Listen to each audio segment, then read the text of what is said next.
پوچھو گے ہم یا میں یہ کہوں کہ میں مسلک اہل حدیث سے وابستہ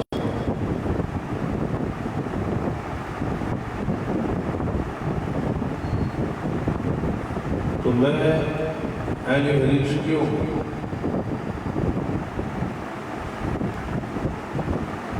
کیا اس وجہ سے کہ ہم نے اہل حدیث کی طرح سے پڑھا یا ایک فکر کی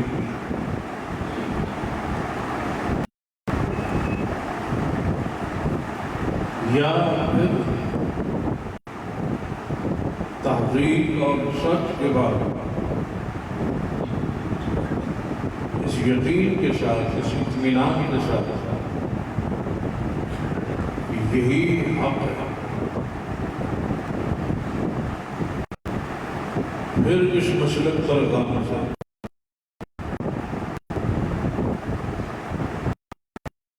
فیصلہ کرنا ہے۔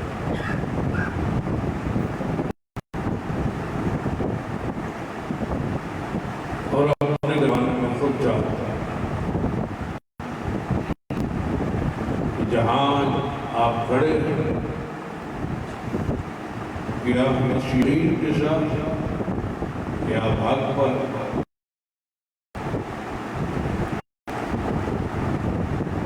جب اس امت کے بارے میں خبر ہے رسول اللہ صلی اللہ علیہ وسلم کی طرف سے کہ میری امت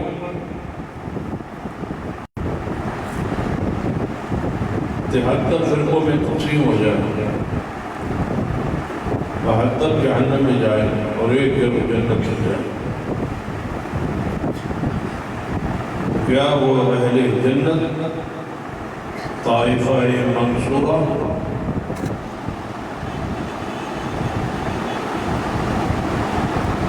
جس کے بارے میں بشارت ہے کہ وہ جنت میں جائے گا؟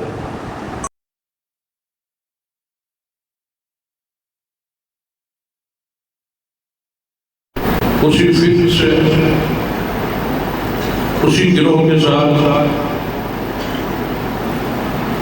یا کہیں ہم بھٹکے ہوئے تو نہیں، بس یہی فکر دینے کی کوشش کروں۔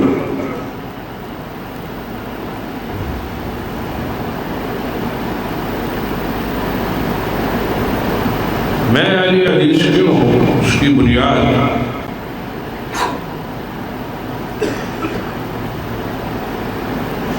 کہ اہل حدیث مسلک اور مذہب کی بنیاد کلمہ اسلام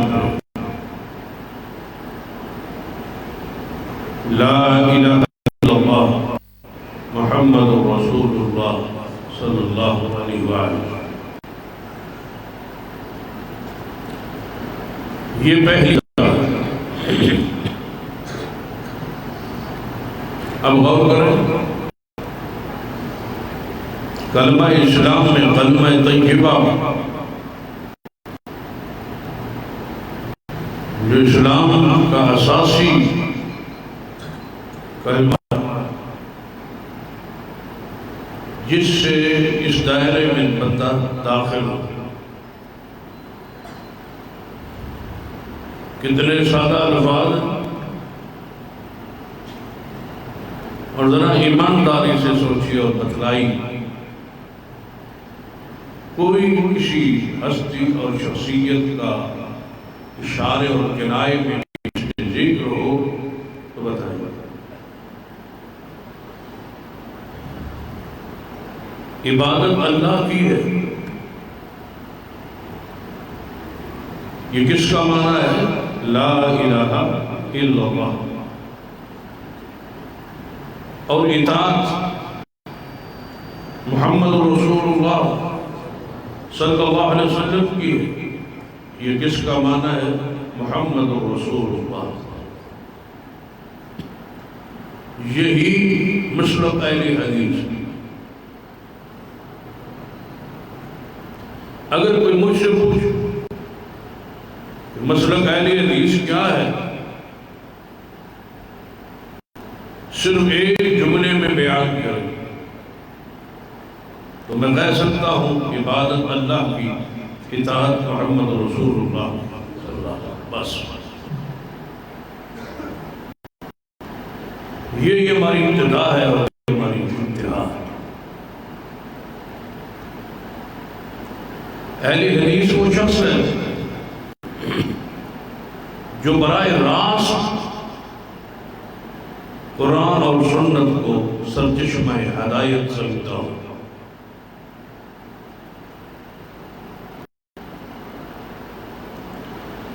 اس حدیث کی بنیاد ترقوا فیکم امرین لن تضلوا ما تمسکتم بہما، رسول اللہ صلی اللہ علیہ وسلم فرماتے ہیں میں تم دو چیزیں چھوڑے جا رہا ہوں اور ساتھ گارنٹی دیتا ہوں، ضمانت دیتا ہوں، خبر دیتا ہوں، لن تضلوا ما تمسکتم بہما،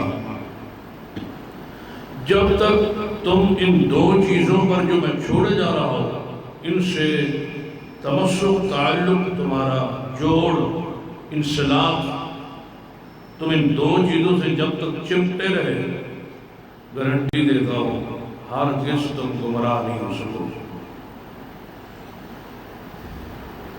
یا رسول اللہ صلی اللہ علیہ وسلم وہ دو چیزیں کیا ہے؟ فرمایا ایک اللہ کی کتاب ہے اور ایک نبی کی سنت۔ مجھے بتلاؤ کس بنیاد پہ ہمیں گمراہ کہا جاتا ہے، یا کس بنیاد پہ اس مسلک کو، اس منہج کو گمراہ کون قرار دیا جا سکتا ہے، جس کی ضمانت رسول اللہ فرما رہے ہیں کہ جب تک دو چیزوں پر رہو گے تم گمراہ نہیں ہو سکو گے۔ بتاؤ ہم دو چیزوں پر نہیں ہیں تو کوئی اور تیسری چیز جو ہمارے مسلک میں ہو اس کا نام ہے۔ جب کوئی تیسری چیز ہے ہی نہیں، ہماری تو دعوت، ہمارا تو پیغام، ہمارا تو ماٹو، ہمارا تو نعرہ ہی ہے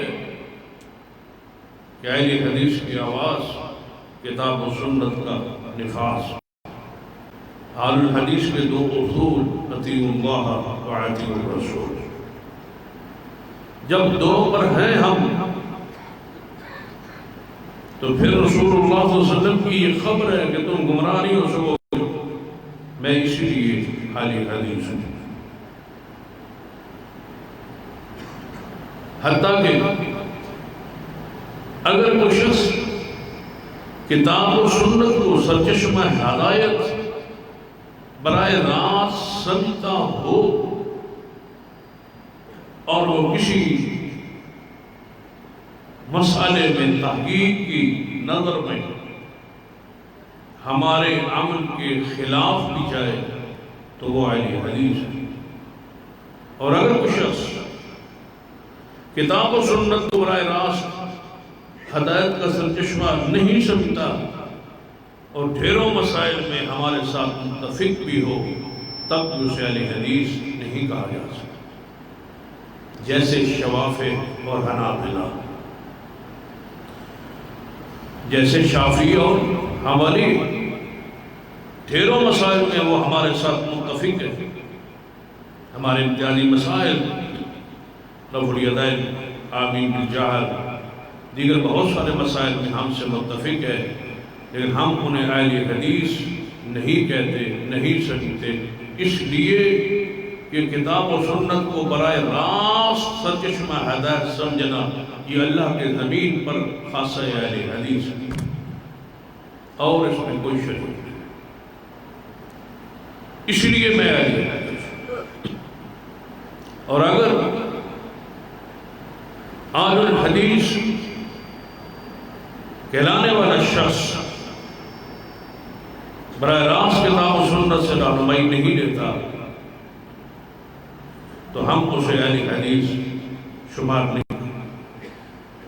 یہ بنیادی فکر ہے جس کا درست ہونا ضروری ہے۔ اہل حدیث کا مذہب صحیح حدیث ہے، یہ ہمارا مذہب، یہ ہمارا مسلک، اس پر ہم چلتے ہیں۔ وہ حدیث احکام میں ہو، اعتقاد میں ہو، وہ حدیث قصص کے حوالے سے ہو، اخبار ماضیہ ہوں یا آئندہ آنے والے حالات ہوں، وہ دنیاوی معاملات میں ہو، وہ برزخی معاملات، وہ حشر کے حوالے سے ہو، وہ قرآن کی تفسیر میں ہو، حدیث کسی دوسری حدیث کی شرح میں ہو، کوئی حدیث ہو اور صحیح ہو، وہ ہمارا مسئلہ۔ اور میں یہ نہیں کہتا دوسرے اسلامی گروہ حدیث کے انکاری، میں یہ نہیں کہتا، لیکن اتنا ضرور کہوں دوسروں اور ہمارے حدیث ماننے کا ایک فرق، اور وہ فرق یہ ہے جو مختلف مسالک مختلف ائمہ کے نام پہ بنے ہوئے، جو ان کا مسئلہ ہے، وہ حدیث صرف وہ لیتے ہیں جس پر تصدیق اور تائید ان کے اپنے امام کی ہو۔ حنفی دائرے سے بات نہیں، شافعی امام شافعی کے دائرے سے بات نہیں، مالکی امام مالک کے دائرے کے اندر محدود ہے، ہم حنبل کے دائرے میں موجود ہے۔ اہل الحدیث وہ ہے جو ان چاروں دائروں سے الگ ایک مشرق اور مسلک اور منہج رکھتا ہے، اور وہ یہ ہے کہ حدیث بیان کرنے والا کوئی امام ہو، ہمارا مسلک صحیح حدیث ہے، ہمارا مسلک امام ہے۔ اور یہی ائمہ کرام کا موقف تھا۔ امام ابو حنیفہ رحمہ اللہ کا قول معروف ہے، اذا صح الحدیث فهو مذہب، جب صحیح حدیث آ جائے تو میرا مذہب یہی ہے۔ ہم یاد دہانی کروانا چاہتے ہیں احناف کو اور ان لوگوں کو جو اپنا امام ابو حنیفہ رحمہ اللہ کو جانتے اور سمجھتے ہیں کہ آپ کے ہی امام کا یہ قول ہے، بتاؤ اس قول پر اللہ کی زمین پر کون قائم ہے؟ اذا صح الحدیث فهو مذہب، کہ صحیح حدیث میرا مذہب ہے، میں اسی لیے اہل الحدیث ہوں کہ صحیح حدیث جو ہے یہ ہمارا مذہب ہے۔ ایک صحیح حدیث ہو اور اس کے مطابق کسی امام کا قول ہو، ہمارا وہ مذہب ہے، اس لیے کہ وہ صحیح حدیث کے مطابق، وہ امام ابو حنیفہ کا قول ہو یا امام شافعی، امام مالک کا ہو یا احمد بن حنبل یا کسی اور امام، ہمارا وہ مذہب ہے۔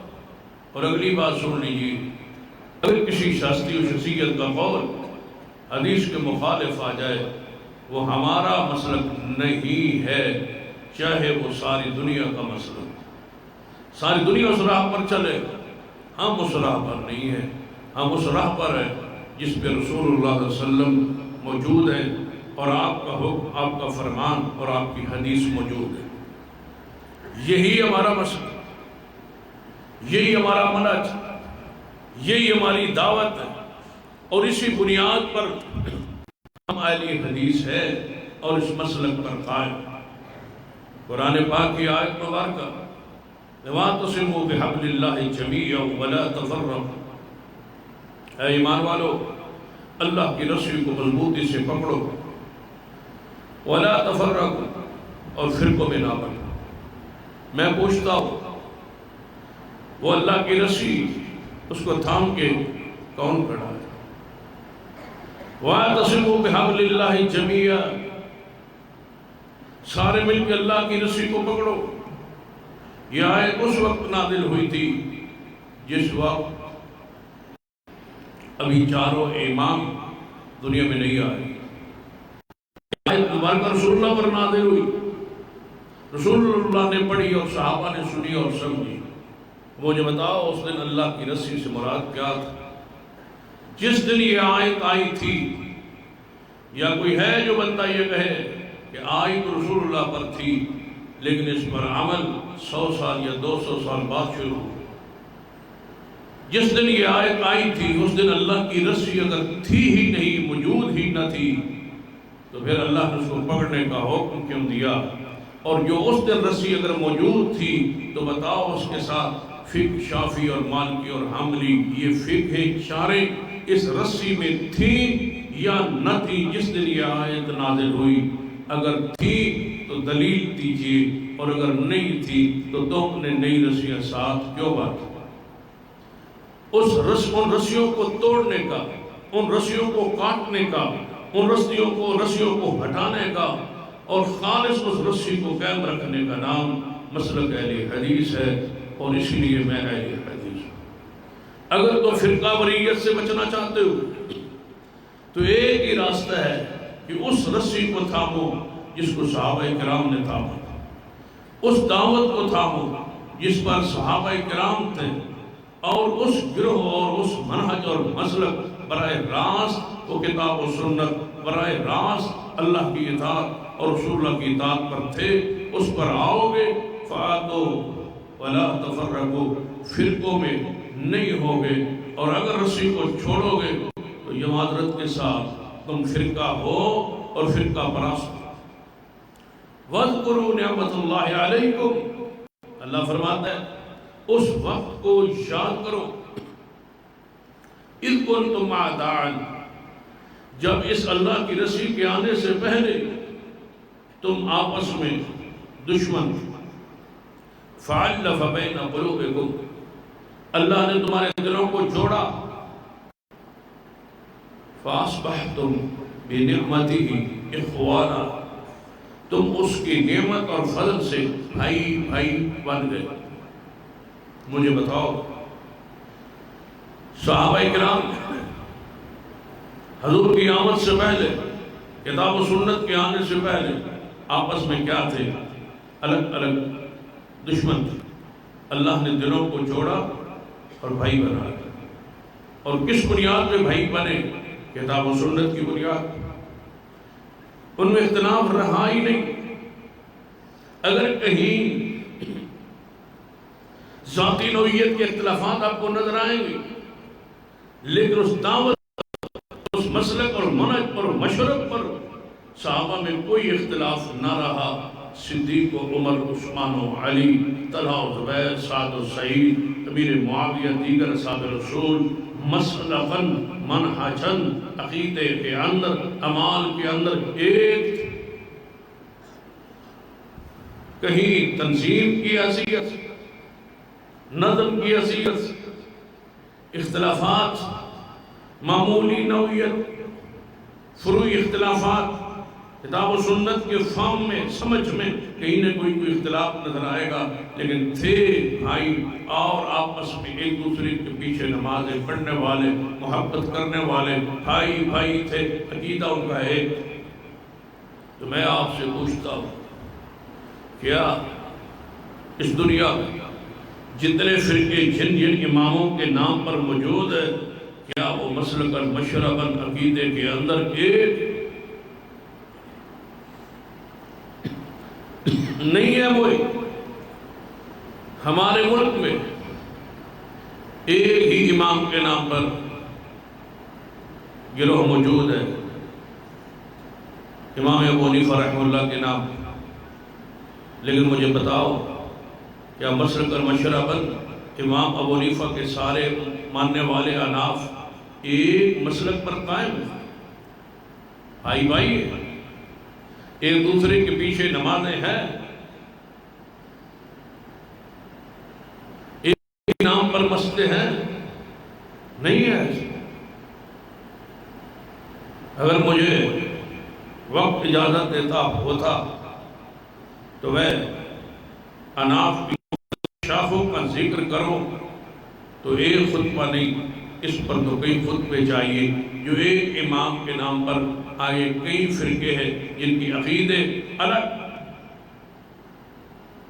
ایک دوسرے پر کفر اور شرک اور ضلالت، گمراہی کے فتاوے موجود۔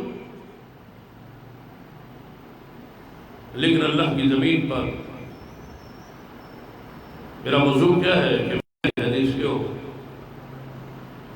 پوری اس اللہ کی زمین پر ایک گروہ اہل الحدیث کا ہے، وہ مشرق میں ہو یا مغرب میں، شمال میں ہو یا جنوب میں، وہ عربی ہو یا عجمی، اس کا عقیدہ ایک ہے، ایک ذرہ برابر بھی اختلاف موجود نہیں۔ جہاں اختلاف ہوگا ذاتی نوعیت کا ہوگا، جو دو بھائیوں کے درمیان بھی ہو جائے گا۔ اختلاف ہوگا کہیں نظم کا، تنظیم کا، گروہ بندی کا، اس طرح کا اختلاف ہو سکتا ہے، مسلک کا، مشرب کا، منہج کا، دعوت کا، فکر کا اختلاف نہ ہونے کے برابر ہے۔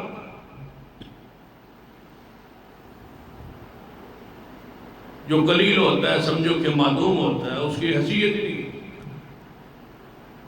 پورے شہر میں چکر لگائے، جو بھی اہل حدیث ہوگا وہ کسی گروہ اور کسی تنظیم سے وابستہ ہو، میں اس کے پیچھے نماز پڑھوں، وہ میرے پیچھے نماز پڑھے، وہ بھی اہل حدیث ہے، میں بھی اہل حدیث ہوں۔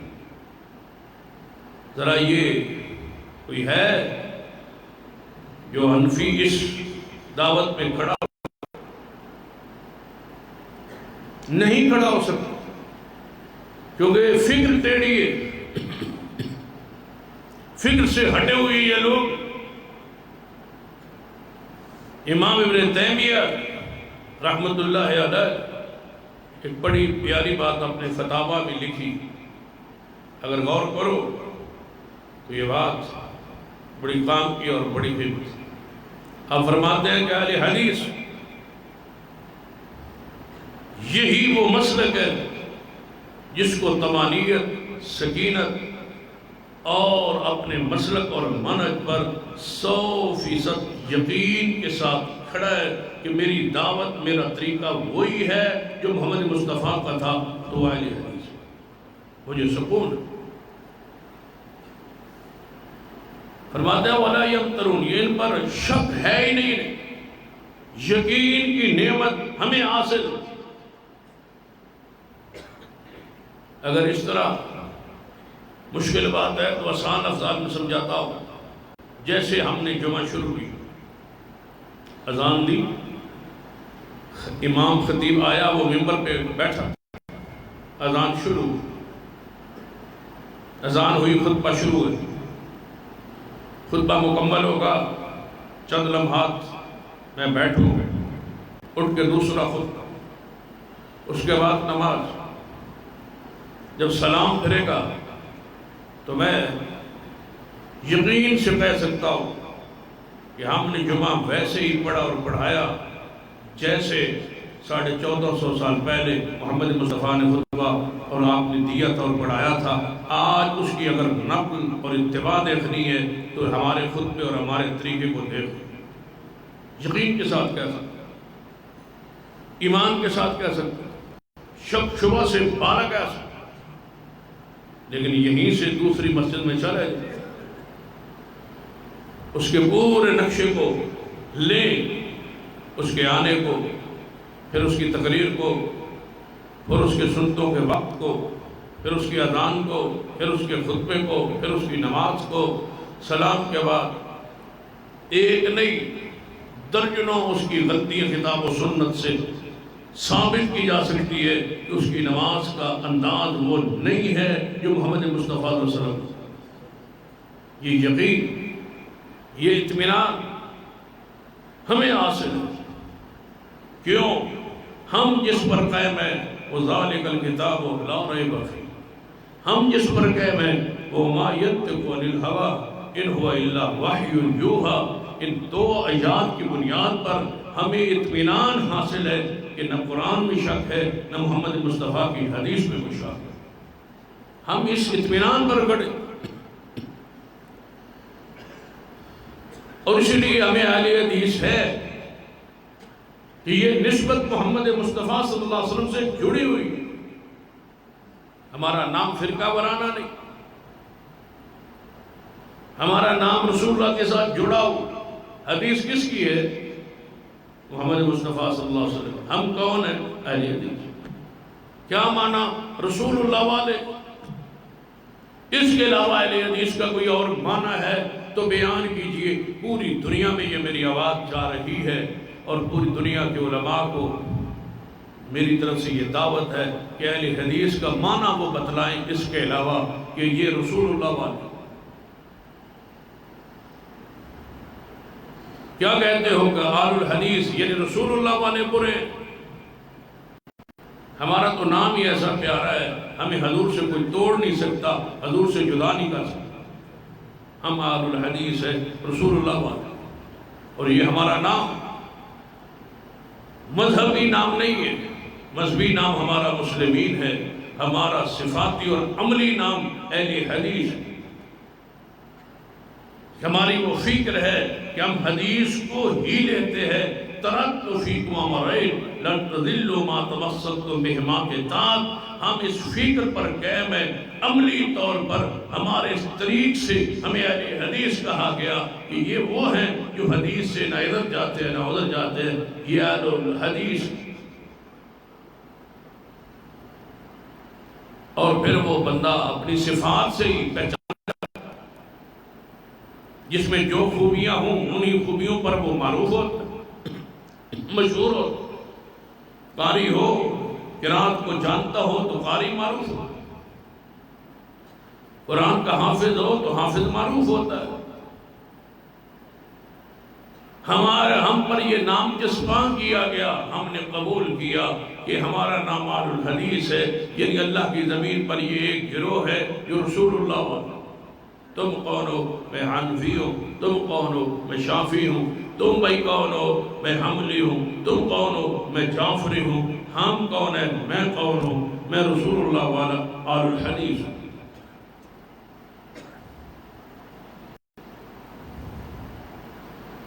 سنیے، جب حضور سے کوئی نسبت توڑ رہی ہو، وہ نسبت کتنی بلند کیوں نہ ہو، جب فکر اور رسول اللہ سے ٹوٹ رہے ہیں آپ، تو گویا وہ نسبت نہیں۔ مثال دیتا ہوں، قرآن پاک رسول اللہ صلی اللہ علیہ وسلم کے صحابہ کو دو حصوں میں سمجھا جاتا ہے، ایک گروہ مہاجرین کا ہے اور دوسرا گروہ انصار کا۔ قرآن نے بھی مہاجرین کو یاد کیا، والسابقون الاولون من المہاجرین والانصار، انصار کا دن۔ نبی علیہ السلام خطبہ دیتے ہوئے فرمایا کہ یا معاشر المہاجرین یا معاشر الانصار، اے مہاجرین اے انصار۔ یہ دو نام معروف ہو گئے، مہاجرین انصار۔ یہ فلاں صحابی مہاجرین میں سے ہے، یہ صحابی انصار میں سے۔ ایک دن ایسا ہوا کہ دو صحابی، ایک مہاجرین میں سے حضرت سیدنا جہجہ رضی اللہ عنہ، یہ مہاجرین میں سے، دوسرے صحابی سنان رضی اللہ عنہ، یہ انصار میں سے۔ آپس میں الجھاؤ، کسی مسئلے پر جھگڑا ہو، تو حضرت جہجہ رضی اللہ عنہ آواز دی، اے مہاجرین کہاں ہو تم؟ میں مہاجرین میں سے ہوں، مجھے یہ شخص میرے خلاف بات کر رہا ہے اور مجھے تنگ کر رہا ہے، کہاں ہو مہاجرین؟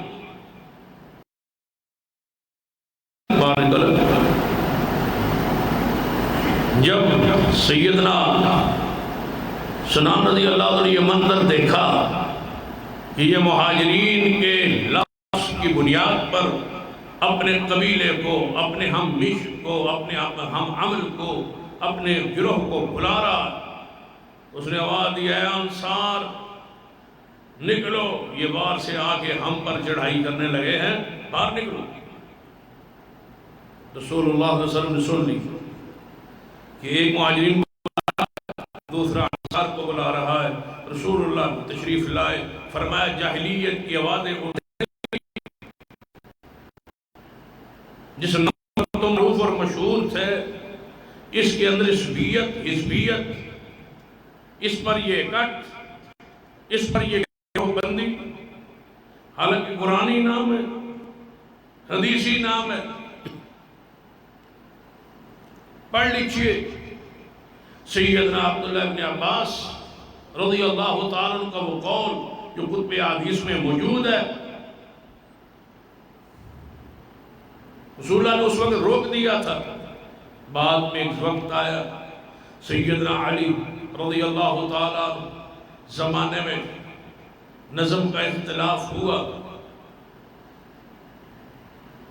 اور جو سیدنا عثمان کی شہادت کے بعد ان کے قصاص کی آواز کو بلند کر رہے تھے، انہیں عرف عام میں عثمانی کہا جانے لگا، اور جو سیدنا علی رضی اللہ تعالیٰ عنہ کے موقف کے ساتھ کھڑے تھے انہیں علوی کہا جانے لگا، یہ عثمانی ہے یہ علوی، دو گروہ بن گئے، عقیدہ ایک، ایمان تھا، دعوت ایک تھی، پیغام ایک تھا، طریقہ کار اسلام پر عمل کا وہی تھا، ایک تھا، بلکہ آپ حیران ہوں گے، ایسے واقعات کی تاریخ میں محفوظ ہے کہ جب آپس میں جنگ تک نوبت پہنچی تو رات کو بعض مواقع ایسے آئے کہ حضرت امیر معاویہ رضی اللہ عنہ کے لشکر نے سیدنا علی کے پیچھے نماز پڑھی، اور سیدنا علی کے ساتھ آنے والوں نے امیر معاویہ کے امام کے پیچھے نماز پڑھی، رضی اللہ عنہ، کہ وہ نماز ایک تھی، عقیدہ ایک تھا، اختلاف کے ساتھ سے عثمان پر۔ تو سیدنا عبداللہ ابن عباس رضی اللہ تعالیٰ عنہ سے پوچھا گیا کہ آپ عثمانی ہیں یا علوی ہیں، آپ کس گروہ سے؟ تو آپ نے کیا فرمایا؟ نہ میں عثمانی ہوں نہ میں علوی ہوں، بلکہ میں علی ملت رسول اللہ، میں تو محمدی ہوں، رسول اللہ کے دین پر ہوں۔ مجھے بتاؤ، جب سیدنا عثمان کے نام پر فرقہ نہیں،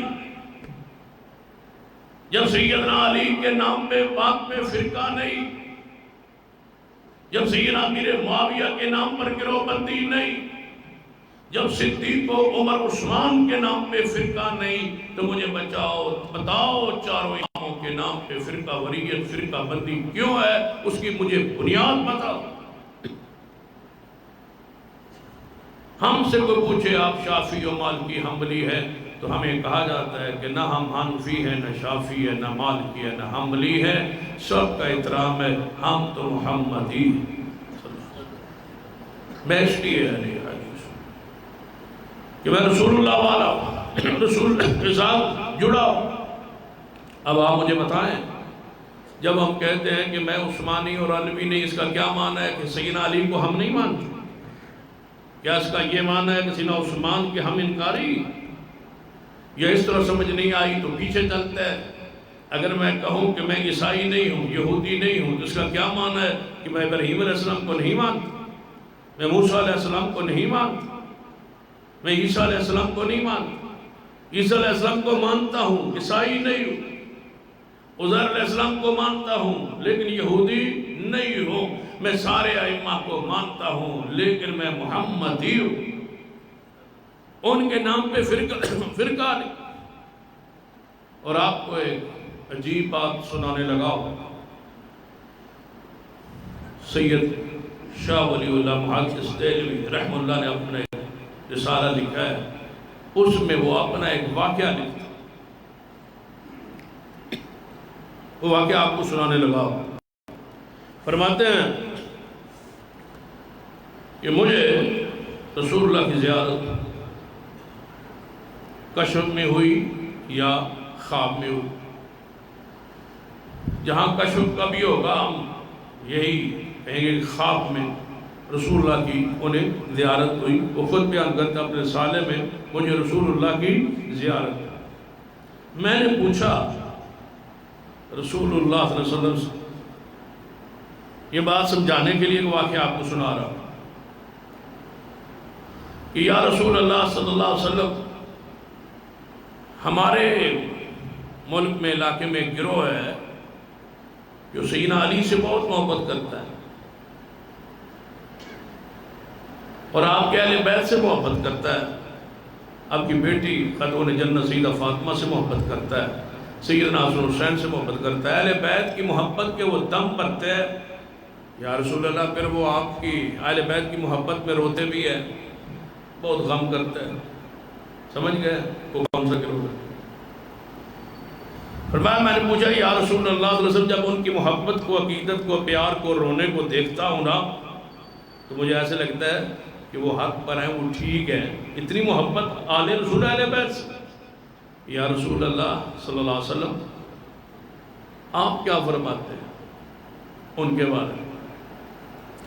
تو شاہ ولی اللہ محدث دہلوی رحمہ اللہ لکھتے ہیں کہ مجھے رسول اللہ صلی اللہ علیہ وسلم نے فرمایا کہ وہ باطل پر ہے، وہ باطل پر ہے، وہ حق پر نہیں ہے. یا رسول اللہ کی محبت کے باوجود فرمایا ہاں وہ حق پر ہے. تو میں نے پوچھا یا رسول اللہ صلی اللہ علیہ وسلم ان کو غلطی کہاں سے لگ گئی؟ سنیے، میں نے پوچھا کہ یا رسول اللہ صلی اللہ علیہ وسلم ان کو غلطی کہاں سے لگ گئی؟ تو آپ نے فرمایا مسئلہ امامت سے. انہیں غلطی لگ گئی کہاں سے؟ امامت سے. بتاؤ ہمارا کیا اختلاف ہے اہل تشیع سے سوائے ہمارا خاص مسئلہ امامت. اصول کافی کو پڑھ، حیات القلوب کو پڑھ، ان کتابوں میں لکھا ہوا ہے کہ امام اللہ کی طرف سے منصوص ہوتا ہے. امام اللہ چنتا ہے، اللہ منتخب کرتا ہے، گناہ سے وہ پاک ہوتا ہے، حتیٰ کہ غلطی سے بھی پاک ہوتا ہے، اس سے بھی پڑھ کے وہ بھول سے بھی پاک ہوتا ہے. حالانکہ ہمارا عقیدہ کیا ہے کہ انبیاء کو بھول ہو جاتی. سیدہ صاحب ہے نا اسلام میں، رسول اللہ بھولے تو صاحب ہوا تو سیدہ صاحب. آسان سی مثال، وہ کہتے ہیں صاحب بھی نہیں ہوتا ہمارے اماموں، بھولتے بھی نہیں. اس لیے کلپس بھی موجود ہیں اس دور کے شیعہ علماء کے بھی کلپس موجود ہے کہ ہمارے نزدیک سیدنا علی نبیوں سے افضل. اس لیے میں کہا کرتا ہوں شیعہ کے ہاں جو نبوت کا تصور ہے وہ تو مجھے سمجھ آ گیا ہے، لیکن نبوت اور امامت میں فرق کیا ہے مجھے نہیں سمجھ. آج بھی کوئی میری بات شیعہ سن رہا ہے یا اس تک پہنچے تو میں اسے کہوں گا کہ نبوت اور امامت میں جو آپ کے نزدیک فرق ہے وہ مجھے سمجھائیں. وہ کیا ہے؟ نبی اور امام میں کیا فرق ہے؟ کیا وہ اپنے اماموں کو یہ نہیں کہتے؟ آپ نے اذان میں نہیں سننا حجت اللہ علی الخلق؟ اذان کا یہ جملہ ہے کہ علی حجت ہے علی الخلق، مخلوق پر. یہ اذان کا حصہ ہے. قرآن کیا کہتا ہے؟ کون ہے حجت؟ رسولا مبشرین و منذرین لئلا یکون للناس. اللہ کیا کہتا ہے؟ اس نے رسولوں کو بھیجا کیوں؟ جو ڈرانے والے، خوشخبریاں دینے والے تھے. لئلا یکون للناس علی اللہ حجۃ بعد الرسل. اللہ فرماتا ہے رسول حجت ہے. اللہ کی طرف سے رسولوں کو مخلوق پر حجت بنا کے بھیجا گیا ہے. یہ کہتے ہیں حجت اللہ علی الخلق، علی پاک ساری مخلوق پر حجت ہے. وہاں سے امامت شروع ہوئی. وہ پہلے امام، نبیوں سے اعلیٰ افضل ہے.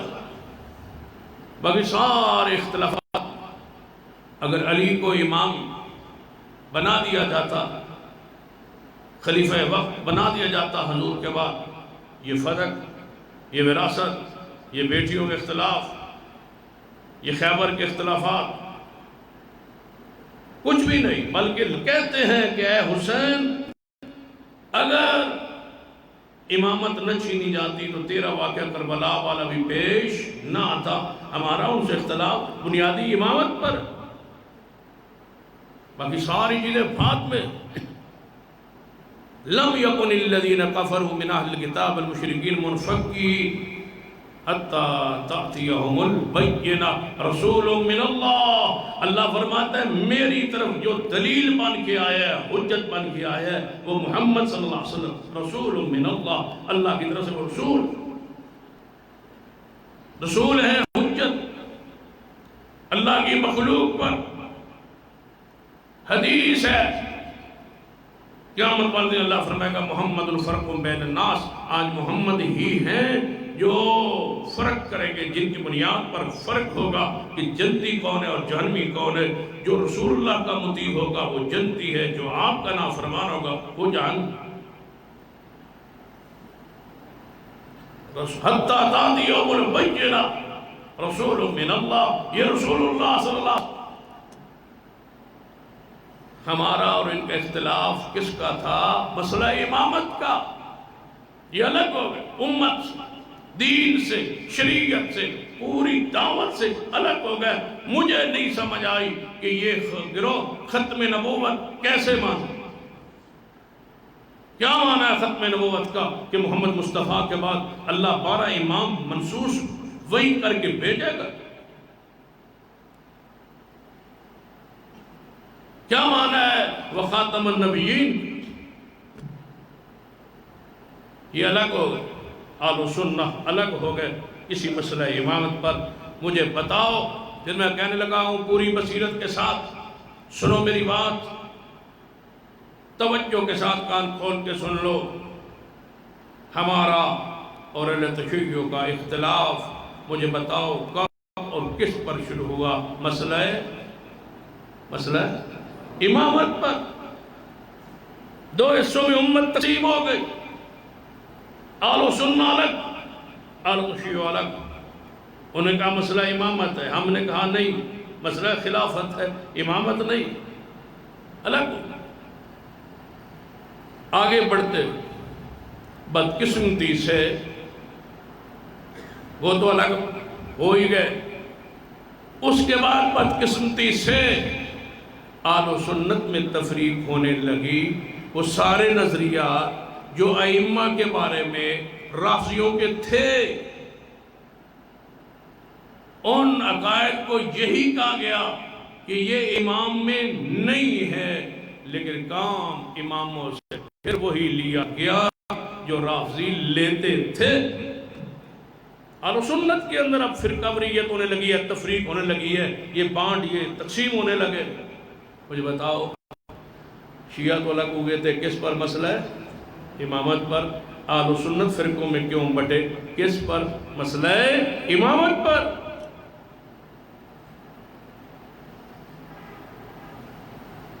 ایک نے کہا میں امام ابو حنیفہ کے ساتھ، دوسرے نے کہا میں امام شافعی کے ساتھ، تیسرے نے امام مالک، چوتھے نے کہا امام احمد۔ میں چاروں گروہوں میں یہ تقسیم ہو گئے۔ کس کے نام پر؟ امامت کے نام۔ تمہارا امام معصوم ہے؟ نہیں۔ تمہارا امام محفوظ ہے؟ نہیں۔ تمہارا امام کبائر سے پاک ہے؟ نہیں۔ تمہارا امام اللہ کی طرف سے وحی آتی ہے؟ نہیں۔ نبیوں کے برابر ہے؟ نہیں۔ نبیوں سے افضل ہے؟ کہتے ہیں نہیں۔ غلطی کرتا ہے؟ ہاں کرتا ہے۔ بھول ہوتی ہے۔ جو رافضیوں کا عقیدہ ہے وہ تمہارا ہے؟ نہیں۔ تو پھر ان کے نام پہ فرقہ بنا، کبھی ان کی بات کو، قول کو، فرمان کو چھوڑا ہے؟ نہیں۔ مجھے بتاؤ، کام تو تم نے وہی لیا ہے۔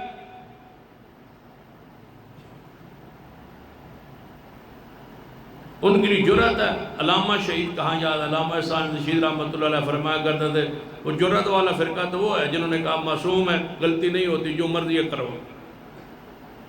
ہم کہتے ہیں ہمارے 12 امام ہیں، وہ معصوم ہیں، ان سے غلطی نہیں ہوتی، ہر بات ان کی ہمارے لیے دین حجت ہے، لہذا جو مرضی کر۔ تم چھپے ہوئی ہو، کہتے ہو غلطی کرتے بھی ہیں، کی بھی نہیں، بھولتے بھی ہیں، بھولے بھی نہیں۔ اور ایک وقت تھا کہ ایک عالم نے کتاب لکھی کہ یہ جو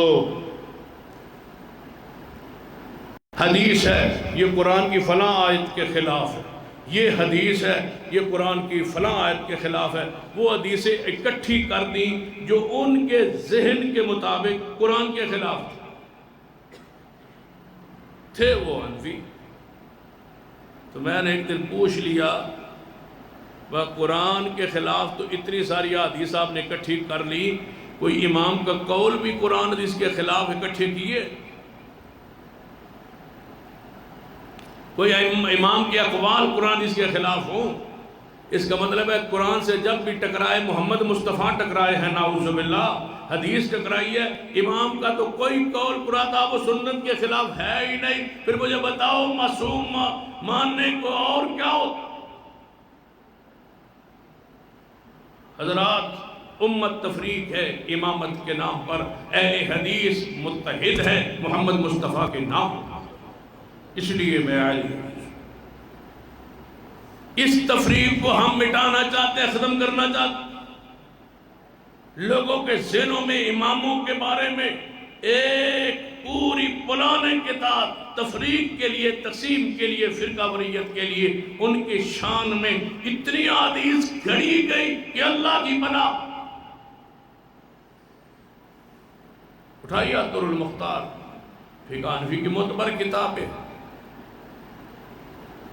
اس میں کیا لکھا ہے کہ امام ابو حنیفہ رحمہ اللہ نے بیت اللہ میں تشریف لے گئے، آدھا قرآن ایک پاؤں پہ کھڑے ہو کے آدھا قرآن پڑھا. جب آدھا قرآن ایک پاؤں پہ کھڑے ہو کے پڑھ لیا بیت اللہ میں ایک پاؤں، اپنے پیر جڑے نے وہ نماز سجے کھبے بھی نہیں کرتے، اتنا تلا کریے تو نماز ٹوٹ جاتی. امام صاحب نے پورا قدم اتار رکھے،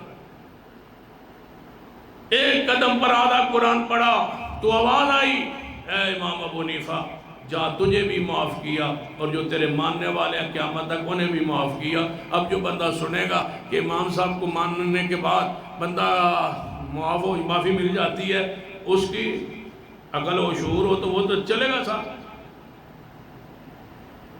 یہ جھوٹے فضائل گھڑے گئے امامت، ان کے مقابلے میں وہ جرت والے ہیں، انہوں نے کہا معصوم ہے، انہوں نے کہا معصوم نہیں ہے. لیکن ایک پاؤں پہ کھڑے ہو گئے تو آواز آئی، جا تجھے معافی دے دی گئی اور تیرے ماننے والے قیامت تک جو آئیں گے سب کو معاف کر دیا گیا. پڑھیے النوازل میں امام ابو اللیث سمرقندی کی کتاب ہے النوازل، اس میں یہ لکھا ہوا ہے کہ رسول اللہ نے فرمایا میرے بعد ایک نور پیدا ہوگا جس کی کنیت ابو حنیفہ ہو، وہ میرے دین کو اور میری سنت کو زندہ کرے گا. جب یہ شان بیان کر دی جائے، حضور پر جھوٹ بول دیا جائے، تو بتاؤ لوگوں کے ذہنوں میں تصور تو پیدا ہوگا کہ کوئی امامت بھی کسی چیز کا نام ہے. میں پوری ذمہ داری سے کہنے لگا ہوں، امام ابو حنیفہ رحمہ اللہ اپنے دور کے بہت بڑے عالم تھے، اس کے سوا کچھ نہ تھے کہ ان کی اتباع امت پر فرض نہیں ہے، ان کی اتباع اسلام. اگر کوئی شخص یہ کہہ دے کہ میں ابو حنیفہ رحمہ اللہ کو نہیں مانتا، ان کے کسی قول کو نہیں مانتا، مجھے بتاؤ کوئی اٹھ کے کہے کہ یہ بندہ کافر ہے؟ کوئی فرض کیا کہہ دے؟ کوئی ہے جو اٹھ کے کہے میں رسول اللہ کی ایک بات کو نہیں مانتا؟ میں کہتا ہوں کہ یہ مسلمان نہیں ہے، یہ شرف محمد مصطفیٰ کا، یہ درجہ رسول اللہ صلی اللہ علیہ وسلم کا. آپ حیران ہوں گے، ایک لطیفہ بھی سنا دیتا ہوں. یہ بھی ایک قول ہے، کہتے ہیں امام ابو حنیفہ رحمہ اللہ اور امام شافعی کی ولادت کا سال، امام شافعی کی ولادت کا سال، پیدائش کا سال، اور امام ابو حنیفہ کی وفات کا سال ایک ہے. اب لطیفہ سن، کہتے ہیں امام ابو حنیفہ کا رعب اور دبدبہ اس قدر تھا کہ جب تک وہ دنیا میں رہے امام شافعی ادباً پیدا ہی نہیں ہوئے. اب بتائیں اور کیا چاہیے سے بڑا لطیفہ؟ ادباً پیدا نہیں ہوئے، احتراماً پیدا نہیں ہوئے. اتنا بڑا امام موجود ہے تو میری تو لوڑ کوئی. دوسرا اسی کا الٹ لطیفہ سنی، شافعیوں نے لکھا آپ کا امام اتنا بزدل تھا، جب ہمارا آنے لگا تو ایک دن بھی نہیں ٹکا۔ اب آپ بتائیں، یہ شان بیان ہو رہی ہے، دونوں اپنے اپنے عقیدے میں مست ہے۔ وہ کہتا ہے وہ پیدا نہیں ہوا اتنا میں، اتنا ساڑھا بڑا امام، دوجے آدھے وہ رہا ہی نہیں، پھر ساڑھا جدو آن لگا۔ شافعیوں نے کوئی کم کیا تو یہ آپ کہیں گے یہ تو پرانی بات ہے۔ اس دور کی سنا دیتا ہوں۔ اس دور میں ملک میں ایسی شخصیت موجود ہے جسے آناب شیخ الاسلام کہتے ہیں، نام بعد میں بتاؤں گا کسی نے پوچھ رہا ہو۔ ان کی کتاب التعلیم ہے، اس کے مقدمہ انہوں نے لکھا ہے اس کتاب پر۔ اس میں لکھتے ہیں کہ کوئی مسلمان مشرق کا ہو یا مغرب کا ہو، مشرق کا ہو یا مغرب کا ہو، اور پوری دنیا کے انسانوں اور مسلمانوں کے لیے یہ پیغام لکھتا ہے کہ اہل شرق ہوں یا اہل غرب ہوں، حتیٰ کہ بلکہ اللہ کی ساری مخلوق پر فرض ہے وہ جہاں بھی ہے اپنا عقیدے اور ایمان میں امام ابو حنیفہ کو سمجھے۔ یہ اس دور کے شیخ الاسلام کی، آج کی شیخ الاسلام کی بات کر رہا ہوں۔ دیوبند مکتبہ فکر کی شیخ الاسلام کی بات کر رہا ہوں، شاید دوسرے شیخ الاسلام کی طرف نہ آپ چلیں۔ شافعیوں نے بھی یہی کہا، مالکیوں نے بھی یہی کہا۔ کتابوں کو کھول لے، فقہ حنفی کی سب سے بڑی کتاب الہدایہ، اس کے بارے میں کیا نہیں لکھا ہوا؟ الہدایہ کل قرآن، ہدایہ قرآن جیسا۔ اور شافعی کی کتاب المہذب ہے، ابو اسحاق شرازی کی وہ کتاب جس کے امام نووی رحمہ اللہ نے بھی 9 جلدوں میں شرح لی، اس میں لکھتے ہیں امام ابو اسحاق شرازی شافعی کہتے ہیں مجھے یقین ہے کہ اگر رسول اللہ کے سامنے یہ میری کتاب فقہ شافعی کی پیش کر دی جائے تو رسول اللہ دیکھ کے فرمائیں ہاں میری ہی یہ شریعت ہے۔ کیا مالکیوں نے کم کیا ہے؟ امام مالک کے نام جو منسوب فقہ کی منسوب ان کتاب المدون، اس میں لکھا ہوا ہے کہ آسمان سے کوئی حکم ایسا نہیں آیا جو اس کتاب میں موجود نہ ہو۔ پھر لکھا ہوا ہے مدونہ ہماری کتاب کی وہ حیثیت ہے جو نماز میں فاتحہ کی حیثیت ہے، قرآن سے کچھ بھی نہ پڑھے تو فاتحہ پڑھ لے تو نماز ہو جاتی ہے، ایسے ہی کوئی اسلام کی کتاب نہ پڑھے، ہماری مدونہ پڑھے اسلام پورے کا پورا۔ اب آپ بتائیں کہ کس نے تفریق پیدا کی؟ امامت۔ ہم لوگوں کو اس جکڑ بندی سے آزاد کروانا چاہتے ہیں۔ لوگوں کہتے ہیں سب کا احترام کریں، اطاعت محمد مصطفیٰ کی ہے۔ میں اس الحدیث ہوں کہ میں رسول اللہ سے جڑا ہوں، فرقہ وریت سے بچا ہوں۔ پہلی حدیث کے بارے میں آخر میں شورش کشمیری کا معروف زمانہ اس وقت رسالہ نے، اس میں ان کا ایک اقتباس جو میں نے نوٹ کیا ہے اور ان کی الفاظ میں آپ کو سنانے لگا ہوں۔ اہل حدیث کی تعریف کرتے ہوئے شورش کشمیری نے لکھا ہے کہ میں اہل حدیث کا اس لحاظ سے معترف ہوں کہ مجھے حیرت ہوتی ہے کہ اس قسم کے گہرے یکدارہ بھی مسلمانوں میں موجود رہے ہیں کہ جنہوں نے دین کو صحیح کیا لیکن خود مٹ گئے۔ ایسے لوگ بھی موجود ہیں۔ فرمایا میں اہل حدیث کو اس لیے معترف ہوں کہ وہ دین کو صحیح کیا،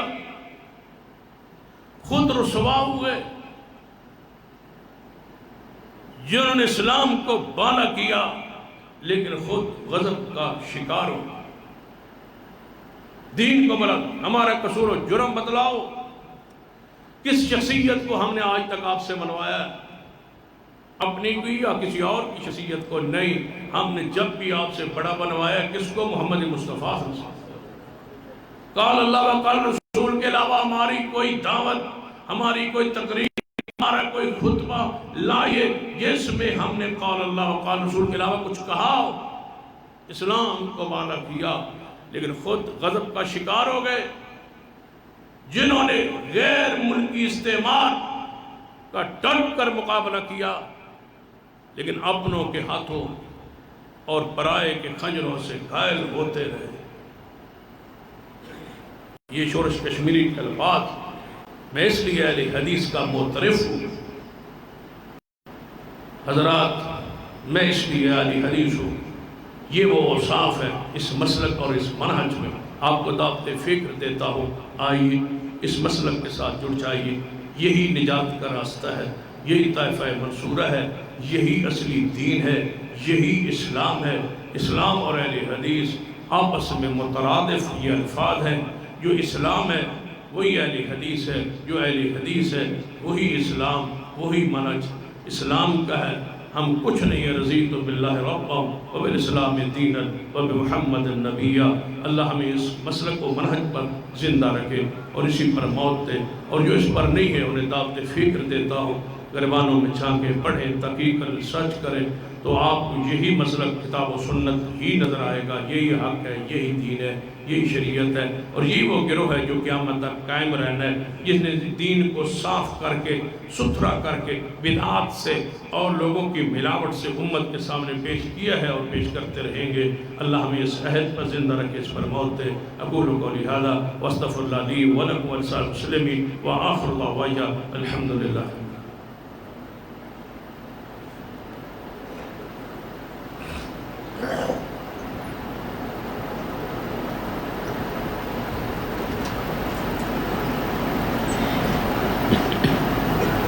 حضرات، عید الفطر کی نماز 7 بجے ہوگی انشاءاللہ. کی نماز ہونے سے پہلے ادا کرنا فرض ہے، ضروری ہے. اور وہ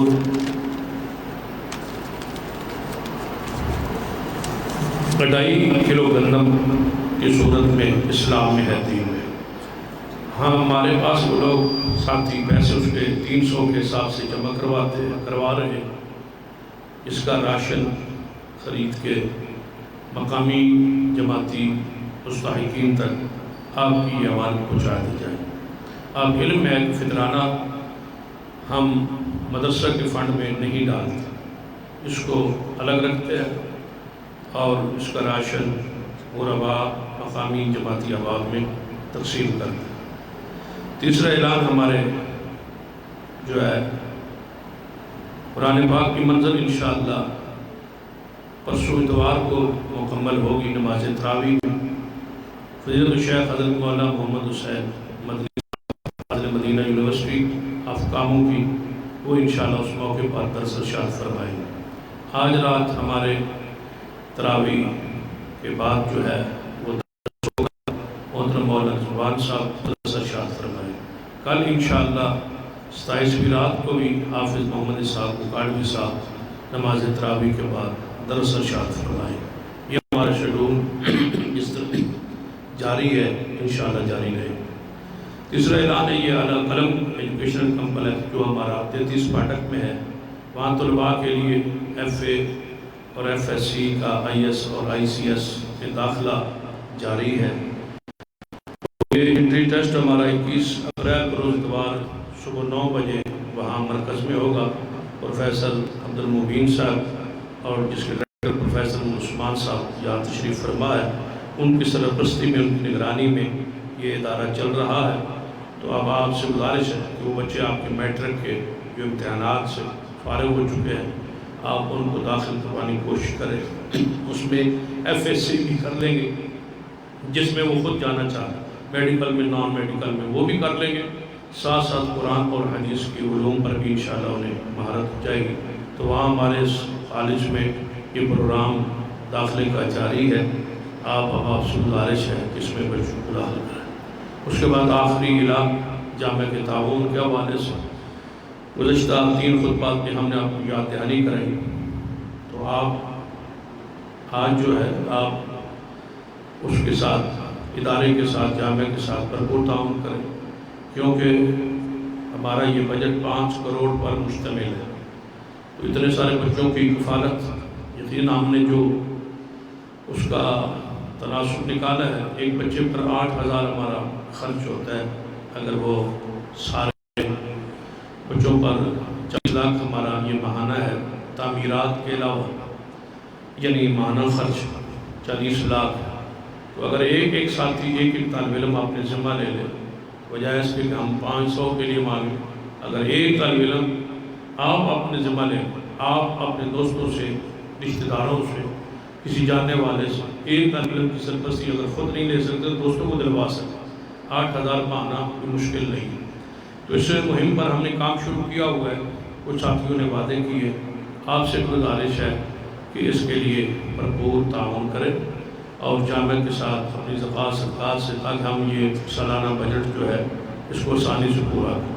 تعمیرات کا سلسلہ بھی آپ کے علم میں ہے کہ 7 والا پلاٹ ملحقہ جو ہمیں ملا ہے، اس کی تعمیر کا سلسلہ بھی ہے، اور یہاں جامعہ کے اوپر 2 منزلوں میں ابھی کچن بن چکا ہے، لیکن ابھی کچھ کام اس کے باقی ہے، اور ایک بچوں کے لیے ڈائننگ ہال جو ہے وہ تقریباً بن چکا ہے، لیکن اس پہ پتھر اور اس پہ سیٹیں وغیرہ، تاکہ بچے اچھے انداز میں ادب احترام سلیقے کے ساتھ کھانا کھا سکیں، تو وہ ڈائننگ ہال ہم بنا رہے ہیں، تو اس کے لیے بھی ابھی فنڈز درکار ہیں، یہ ماہانہ خرچ کے سالانہ خرچ کے علاوہ ہے۔ تو آپ سے گزارش کروں گا کہ جن ساتھیوں نے وعدہ کیا ہے اور بعض ساتھیوں کو ہم نے ترغیب دی ہے اور ان کے ذمہ لگایا ہے، تو اپنے طور پہ وہ بھی ساتھی ذمہ داری اپنی پوری کریں، ادارے کے مستقل معاون بن جائیں، تاکہ ہمارے بعد بھی یہ سلسلہ دین کا، اسلام کا چلتا رہے۔ میں چاہتا ہوں کہ اس کو جو ہے بنیادی طور پر جو اس کی فنڈز کی کمزوری ہے، جو شخصیت کی بنیاد پر یا بعض دوستوں کے تعاون کی بنیاد پر چلتا ہے، اس کو عوامی تعاون کی بنیاد پر کھڑا کیا جائے، تاکہ ہم رہیں نہ رہیں یہ سلسلہ آپ کا چلتا رہے۔ اس کے لیے میں کوشش کر رہا ہوں کہ ایک طالب علم، 2 طالب علم ساتھی اپنے ذمہ لیں، تاکہ اس کا ایک فائدہ تو یہ ہوگا کہ بوجھ تقسیم ہو جائے، اور دوسرا فائدہ اس کا سب سے بڑا یہ ہوگا کہ جب آپ اتنے بندے معاون کھڑے ہو جائیں تو میرے سے آپ کی جان چھوٹ جائے گی، یعنی کہ میں بھی ریٹائرمنٹ لے لوں گا کہ اب جو ہے آپ کا ادارہ جو ہے وہ چل رہا ہے، تو میری ضرورت نہیں ہے۔ تو اس لیے میں چاہتا ہوں کہ اس کو مستقل بنیادوں پہ کھڑا کر دیا جائے، جماعت کی بنیاد پر، آپ کے تعاون کی بنیاد پر، آپ کے صدقات کی بنیاد پر۔ تو اس لیے میں گزارش کرنا چاہ رہا ہوں کہ آپ اس کے ساتھ بھرپور تعاون کریں، یہ بہت بڑا صدقہ ہے، بہت بڑی خیرات ہے، بہت بڑا صدقہ جاریہ ہے۔ کیا خیال ہے؟ انشاءاللہ اس کے معاون آپ بنیں، انشاءاللہ سارے دوست اس کا عہد بھی کریں، کوشش بھی کریں اور تعاون بھی کریں، اور نماز کے بعد سارے احباب جو ساتھی کھڑے ہوں گے، ان کی جو منتھلی 8,000 ایک بچے کا خرچ ذمہ لینا چاہتے ہیں، وہ بھی بار حافظ یبور صاحب کھڑے ہوں گے، ان کو لکھوا دیں اپنا نام، تاکہ وہ آپ سے نمبر آپ سے وصول کر لیں بعد میں، جو ذمہ لینا چاہتے ہیں۔ باقی جو سالانہ فنڈ آپ دیتے ہیں وہ بھی جمع کرائیں، اور جو اس وقت جمعہ کے لیے تشریف لائے دور دراز، اللہ تعالیٰ ان کا آنا قبول فرمائے، ان سے بھی گزارش ہے کہ اپنے اس جامعہ کو اپنے تعاون میں، اپنے صدقات میں، آگے گندم کا موسم آ رہا ہے، کوشش میں، کیونکہ تقریباً 1000 من کے قریب اس کا سالانہ خرچ ہے گندم کا، تو وہ بھی آپ نے پوری کرنی ہے۔ اس میں بھی آپ نے جو دیہاتوں سے، ادھر ادھر سے زمیندار دوست تشریف لائے، ان سے گزارش ہے کہ اس میں آپ اپنا تعاون، اپنا حصہ ضرور ڈالیں، اور جو اس وقت لے کے آئے وہ جمعے کے بعد جمع کروا کے جائیں۔ اللہ تعالیٰ جو ادھر میرے پاس جمع کرو، ادھر کرا، جو باہر ساتھی کھڑے ہوں گے وہاں دے دیں، تو انشاءاللہ یہ ادارہ مجھے یقین ہے اس کی ذات پر انشاءاللہ اس کی بنیاد اللہ کے ڈر پر، خوف پر اور تقوی پر رکھی گئی ہے، اور اللہ تعالیٰ اس کو قیامت تک محفوظ رکھے گا انشاءاللہ، اور انشاءاللہ یہ چلتا رہے گا۔ جن بزرگوں نے اس کی بنیاد رکھی ہے یقیناً وہ تقوی پر صاحب تقوی لوگ، اللہ تعالیٰ ان قبروں کو منور فرما۔ دعا کریں اس جامعہ کے معاونین اور اس جامعہ کے مؤسسین، اس جامعہ کی جو بنیاد میں محنت کرنے والے، کوشش کرنے والے، خرچ کرنے والے تھے اور فوت ہو چکے، اللہ ان کی جنت میں درجات بلند فرما، اللہ تعالیٰ ان کی مغفرت فرما۔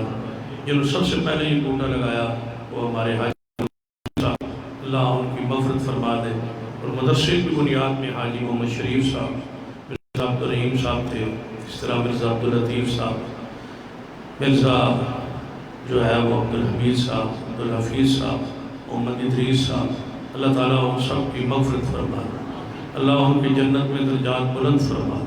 اور اس طرح ہمارے کتنے ہی نوجوان ساتھی تھے، بھائی مرزا محسن صاحب تھے، مرزا ادریس صاحب تھے، اللہ تعالیٰ ان کی بخشش کرے، دعا کریں اللہ ان کی بخشش فرما دے، ان کی مغفرت فرما دے، اور جن کے والدین فوت ہو چکے اللہ ان کی جنت میں درجات بلند فرما دے، اور اللہ تعالیٰ میرے والدین پر بھی جنت کے دروازے کھول دے، قبر کے عذاب سے انہیں محفوظ فرما لے، جنت کا داخلہ عطا فرما دے۔ جن جن ساتھیوں نے دعاؤں کے لیے کہا ہوا ہے اللہ تعالیٰ ان کے حق میں دعائیں قبول فرمائے۔ جو ہمارے جماعتی بزرگ ساتھی یہاں مرد عورتیں بوڑھے جوان فوت ہو چکے، اللہ ان سب کی جنت میں درجات بلند کرے۔ ان الحمدللہ نحمدہ ونستعینہ ونستغفرہ ونعوذ باللہ من شرور انفسنا ومن سیئات اعمالنا من